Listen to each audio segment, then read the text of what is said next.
Glass Animals are this Indietronica pop rock band who have always been seen as quite quirky, quite adventurous, quite odd in the way that they put their music together. They broke out in 2014 with Zaba, then dropped an album in 2016. So 4 years later since then, we have a new album here. And it seems as though, once again, they're kind of like pushing their sound in a slightly different direction, which is something I always really like about music.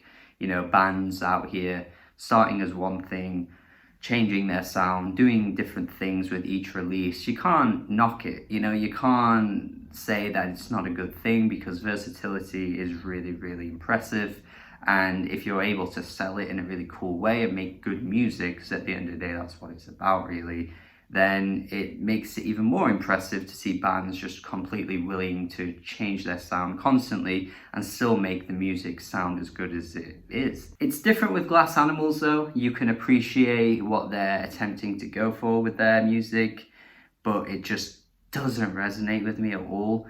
And with each release, shifting their sound a little bit is actually harming them more than anything else, because this new album here is really quite bad. There's something about this album here, Dreamland, that's so try hard in the way that they're trying so hard to sound modern and to sound with the times and to sound with the cool kids, with the beats that they're choosing on here, and the way that this guy's singing and how he like jumps into these like rappity rap things every now and then, and it just like rarely pays off.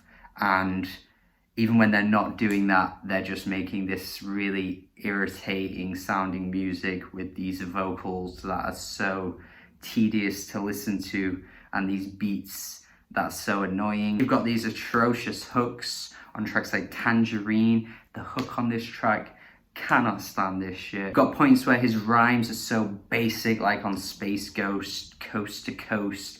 The fucking rhymes on this track, the Dr. Dre reference, and then referencing metal music as well, like those lines, like that set of lyrics is just all completely off. His voice as well sounds so gross on some of these tracks. Like he modulates his voice throughout. There's this like chipmunk tune type thing going on with his vocals every now and then.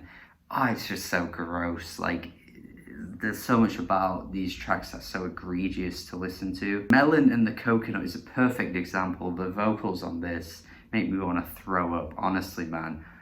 These vocals, just awful. There's these like completely inconsequential interludes throughout as well. Just feel like they're padding out the album's length. Honestly, not really sure what they're here to do or what they're even adding to the album at points. It sort of makes it feel like there's this running theme going on, but I just don't think there really is enough here to like chew on, really, in terms of like a theme. Denzel Curry shows up though, randomly out of nowhere on Tokyo Drifting.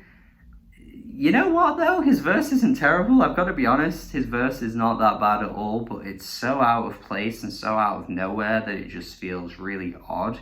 And I've got to question once again Denzel's choice of collaborations. I mean, it was only a few days ago I did the Youngblood reaction video. Why he collaborated with Youngblood, I don't know. And then you've got this Glass Animals collaboration here on this album, and it's like, Denzel, are you just doing anything these days? Have you become Dwayne "The Rock" Johnson and just saying yes to everything? Like, oh yeah, I'll do that film.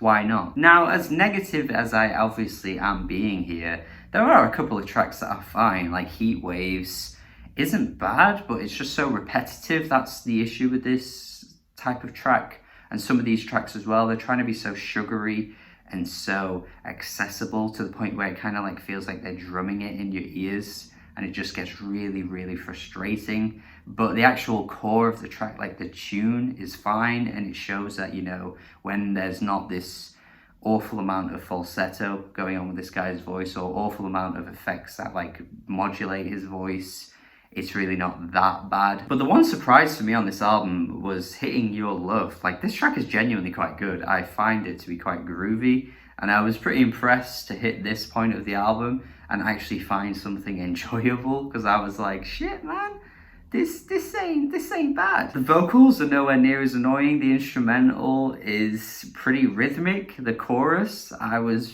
bobbing along to it. I was pretty happy with this track, but it's so funny. So funny because you couldn't have this moment last very long, because the track after it, the track directly after, the song immediately following it is just no. The lyric jumping out of this track, big dicks and big old titties on the sly.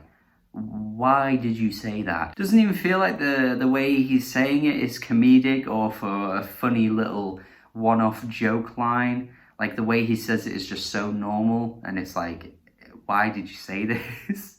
You know how some like hip hop songs or like trap songs have those odd lines that you just find really funny because it's so over the top and animated. Maybe something like Lil Wayne would do, but you can tell that it's clearly done in a way that's like, haha, that's pretty funny. But like, you can't tell with this at all. It's like that one friend at school that you had that just said the worst things at the worst time. I had this one guy who always just said things in situations that just didn't need it. This line is that. This is that one line that encapsulates that entire school experience. And that's essentially the album. So much of this is hard to take seriously. The music itself is just really not enjoyable for the most part for me personally. Like I say, there were a few tracks that were fine, but everything else was just really bad. I mean, the guy really says at one point, "Scoot, scoot, boy races to the super club." I think that kind of tells you a lot about this album, right? I'm gonna go 4 out of 10. I think this is pretty bad. Not into this at all. I feel as though the critic consensus as well, the general response to this album has been very negative. So I'm not breaking new ground here by saying that I don't think it's good, but yeah, let me know your thoughts. If you actually do really like this, I'd love to see what you think, because I'm sure there'll be people out there that love this or like it, because this band has a decent following at this point. So let me know your thoughts. If you like this album, if you like these vocals and these lyrics, that'd be great. Let me know in the comments. Thank you for watching my review. Hopefully you enjoyed it. Have a good day as well. Subscribe if you haven't already, and goodbye.